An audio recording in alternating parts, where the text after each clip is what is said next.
first time God inspection. Hello everyone, welcome to the Anchor Oats platform. I'm your servant in Christ, Sister Latoya. Super duper elated that you have decided to embark on this journey. Let's send to our heart in prayer. Self be crucified, Lord, pour into me so that I can pour into others. What word do you want me to speak? Open my ears, my mouth, and my heart to receive your word. In Jesus' name I pray, amen. Are you ready to dig deeper? Let's go.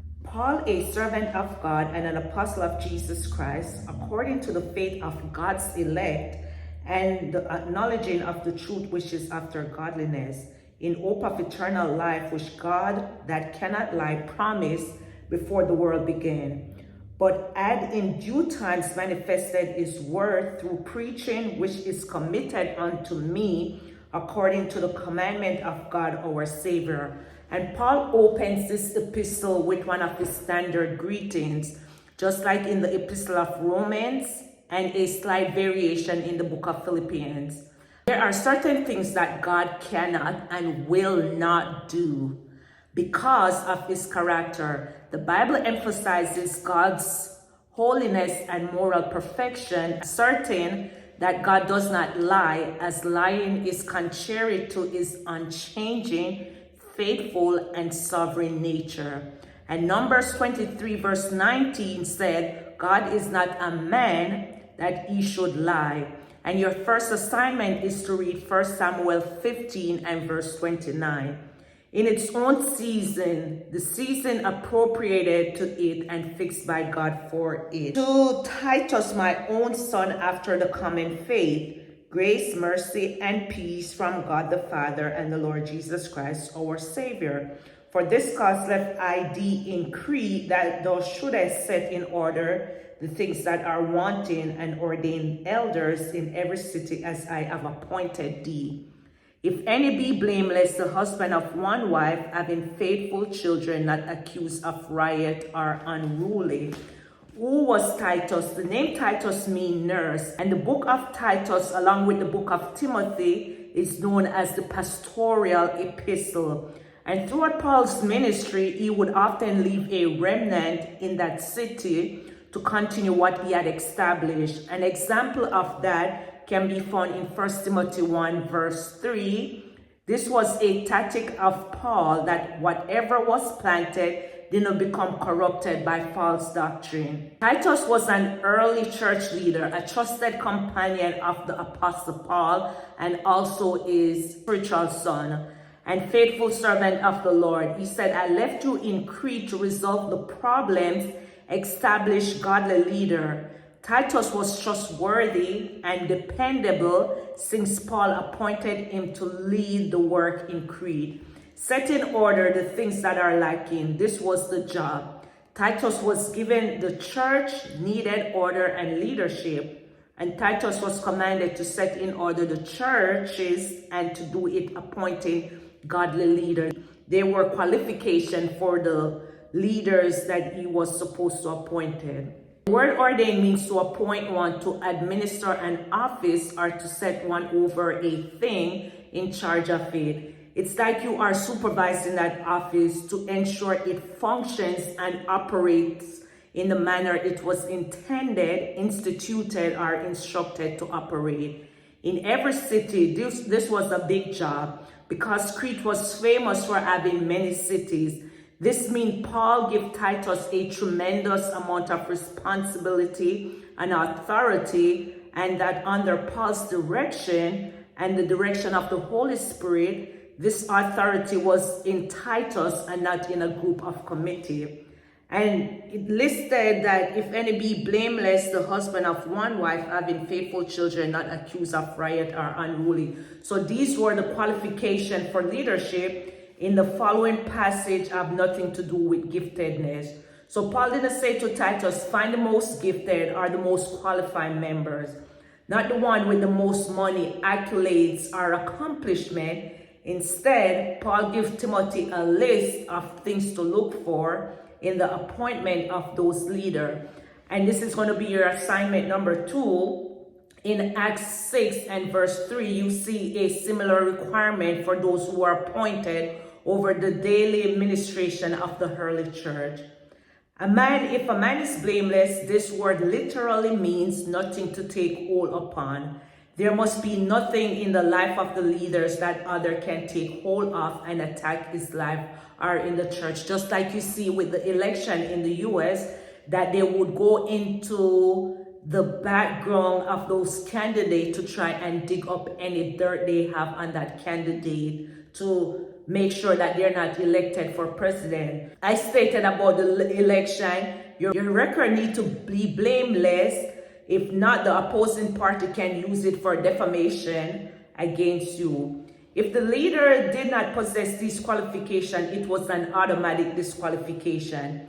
For a bishop must be blameless as the steward of God, not self-willed, not soon angry, not given to wine, no striker, not given to filthy lucre, but a lover of hospitality, a lover of good men, sober, just, holy, temperate, holding fast the faithful word as he had been taught, that he may be able by sound doctrine both to exhort and to convince the gainsayer. Paul listed all the qualifications that the leaders must have. And if that person didn't have those leadership, the bishop didn't have those leadership qualities, guess what? X, automatically disqualification. Holding fast the faithful word. This means also that the leader will stick to God's word instead of a focus on fads and programs for the church. If a man will not hold fast with the word of God, he is not qualified for leadership in God's church. Since he doesn't stand for anything, guess what? He will fall for anything. As he has been taught, this means that the leader has been under the teaching of someone else. So like a mentor. And not under the teaching of just anyone, but teaching from under a true man of God.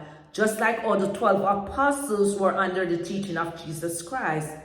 A qualified leader doesn't necessarily need to go to Bible college or seminary, but they need to be taught and disciplined by someone other than themselves. This is just like a mentorship where the mentor instructs the mentee in the right way. And why is this so important, you may ask?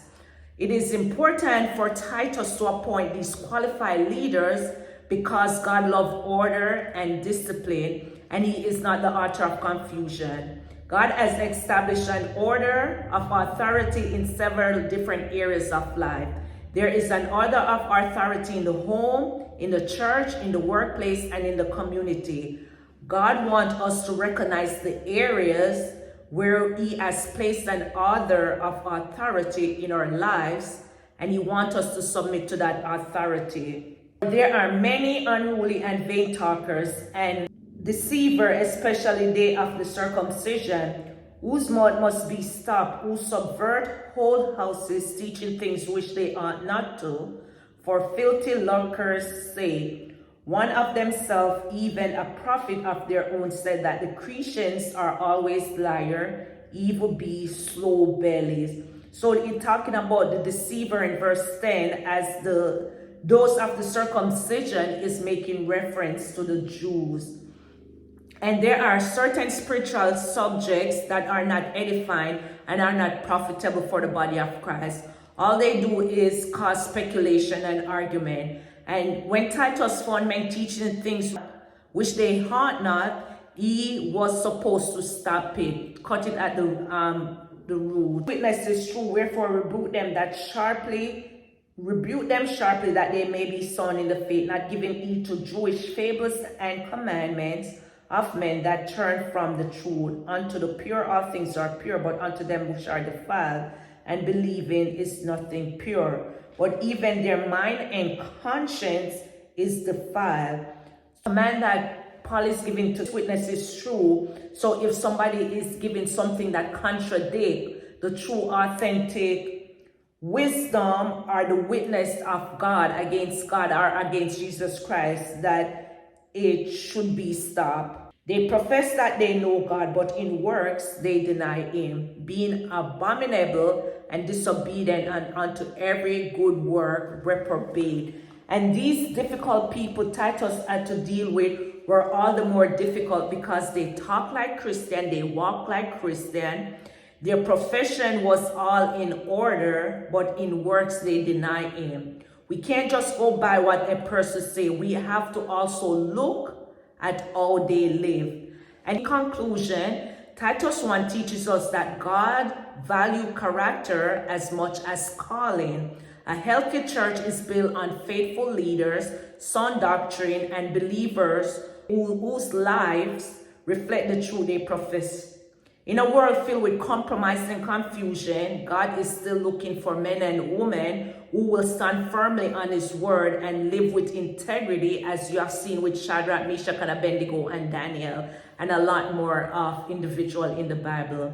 As you reflect on this chapter, ask yourself, does my life reflect the truth I claim to believe? Remember, your greatest testimony is not what you say, it is how you live, because when people see you, you are supposed to be a reflection of Jesus Christ. You're supposed to permeate him in your life. May God strengthen your character, deepen your faith, and help you walk worthy of the calling he has placed upon your life. If this study on Titus 1 encouraged you, comment below, Lord, develop godly character in me. And don't forget to like, share, comment, and subscribe. Bye.